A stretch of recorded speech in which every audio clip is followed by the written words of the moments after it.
You aren't very far along, but you have that sense of confidence. I can do this language. Hi there, Steve Kaufman, and today I want to talk about how do you get started in a language. Remember, if you enjoy these videos, please subscribe, click on the bell for notifications, so you'll know when a new video has been published. And if you follow me on a podcast service, please leave a comment. So I often get asked the question, like, how do you get started in a language? And, here I am, 77. In the last 17 years, I've learned 10 languages. So I have started a lot of languages. And of course, we say that the key to language learning is comprehensible input. But when you start in a language, nothing is comprehensible. So then how do we get a toehold in the language? So I would like to share with you sort of my experience. And even with languages that I've learned in the last, say, 15 years or so, which have, different writing systems like Greek or Ukrainian or Arabic or, Korean or Persian and stuff like that. Very difficult, particularly if the writing system is different from what you're used to, the Latin alphabet that we spent our whole lives reading in, where it's basically second nature for us. So how do you get started? So a few concepts. First of all, believe you're going to get there. Okay? It seems almost impossible. It's like looking at you've got a jigsaw puzzle and there's nothing there. You've got a bunch of little tiles, funny shapes, and yet there's a picture there. There's a picture there.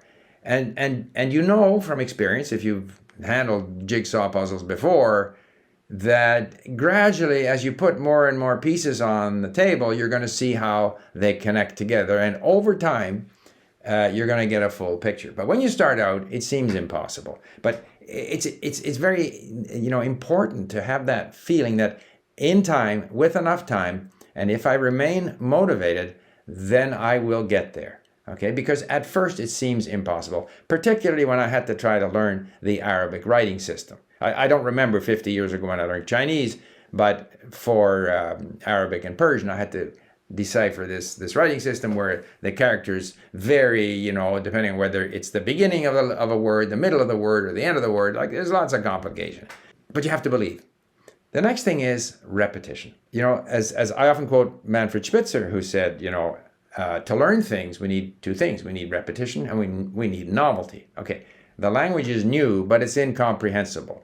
So there's not that rewarding kind of novelty because you don't understand what's there. So you need repetition. You need to get the neurons to fire together. So you have to do a lot of repetitive reading and listening. Lots. I've often mentioned that I start with the mini stories. Even though I'm in the way, it's not like, hello, how are you? My name is, how old are you? Not that kind of stuff. It's actually relatively simple stories where there's a lot of repetition within each story. Most vocabulary repeats 5 times in a different tense or a different person. And so I go through these typically in sentence mode in LingQ. And I look up the words and I listen to the sentence, and then I eventually get through that whole lesson, 5 minutes worth of a lesson. I listen to it again. I don't wait, and I think this is another point. I don't wait till I fully understand it, because I'm not going to understand it. When you're starting into it, even if you go through it and you look up every word and you went through the sentence and you think you know what the sentence means, but when you hear it again, you still can't understand it. So the idea that you're going to ace lesson 1 before you move to lesson 2 is not a good idea. I typically, as I say, I use the mini stories. I go, lesson 1, I got a bit of a sense of it. Now this desire for novelty takes over. Even though I don't understand lesson 1, I want to go to lesson 2 because I'm tired of, beating my head against a brick wall with lesson 1 and not understanding. So I go to lesson 2.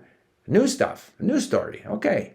I have the translation there. I can look up words. I'm kind of listening to it. And you just keep going. And then at some point you go back to lesson 1 again. And on that basis, typically I'll notice that in my statistics at LingQ, I will listen to particularly the first 10 or 15 stories. We have 60 mini stories. I'll listen to them 30 or 40 times. But not at one sitting. It's very important to not push yourself too hard to try to learn this now. You have to recognize that the brain doesn't learn that way. The brain wants the novelty, wants to meander, wants to go on to new things. And then you can come back to it later on. Don't, try to ace things. And another advice I would have is listen before reading. And the reason for that is when you listen, of course, you don't understand, but you've now got a certain degree of curiosity. Like, what was that? And this is true at the beginning when it's all just noise. But even later on, as you progress in the language, you start to hear where words end and begin.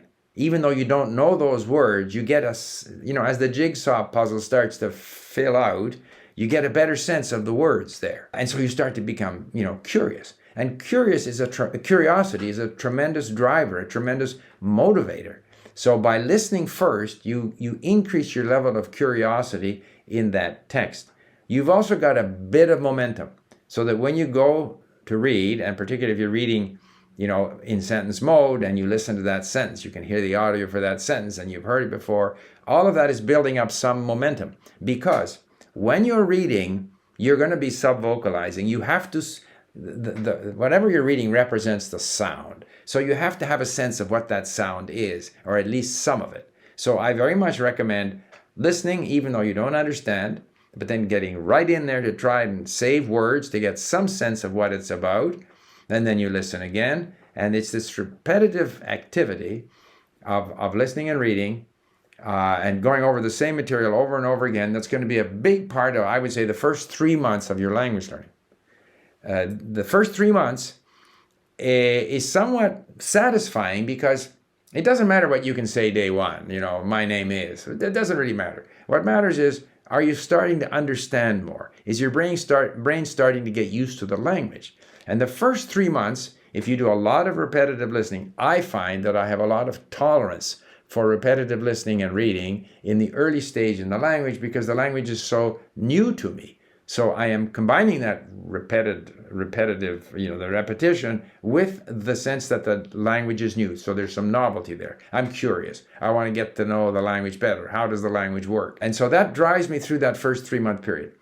And that is if you can get to where you have a feeling that you made significant progress in the first 3 months. It's not that you understand everything. Lots of what you listen to, you don't understand. You keep forgetting the words. You can't really say much.